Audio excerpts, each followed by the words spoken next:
Would you know a neglected horse if you saw one? Cops say 12 of these horses at a property in Howell were neglected and have been seized.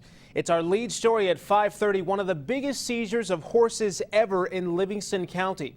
Now, the owner claims the law has been out to get her for years, but neighbors, they're telling a very different story. Hannah Saunders was at the farm when the horses were taken and has more.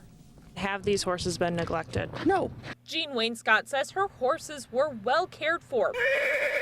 But the Livingston County Animal Control says this woman has been one of their biggest problems. We've probably been out anywhere from 6 to 7 times during this past year, but there was no cooperation. It took several hours, but they took all of Wainscott's 12 horses to an equine center in Fowlerville to be fed and treated for injuries. When they got here, the horses had no food, water, or shelter, which is against the law. Wainscott was charged Wednesday with neglecting the horses, a felony, and she says she's been in court several other times fighting to get her horses back. She always gets them back for some reason. And this neighbor says she's sick of seeing the horses come and go, often stopping to feed them herself when she thinks they're looking too skinny. She's not able to take care of all these horses. The Michigan Horse Welfare Coalition was called by the Animal Control to help take the horses and says they're starting to get calls for cases like this too often. So many cases of people continuing to breed horses when they can't even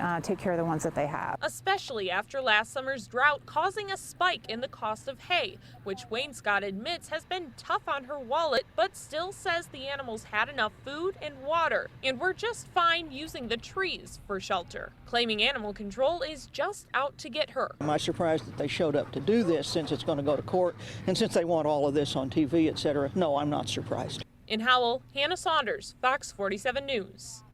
Again, as Hannah mentioned, the Michigan Horse Welfare Coalition says it's seeing more cases of horse neglect, in part because hay prices have jumped after last summer's drought.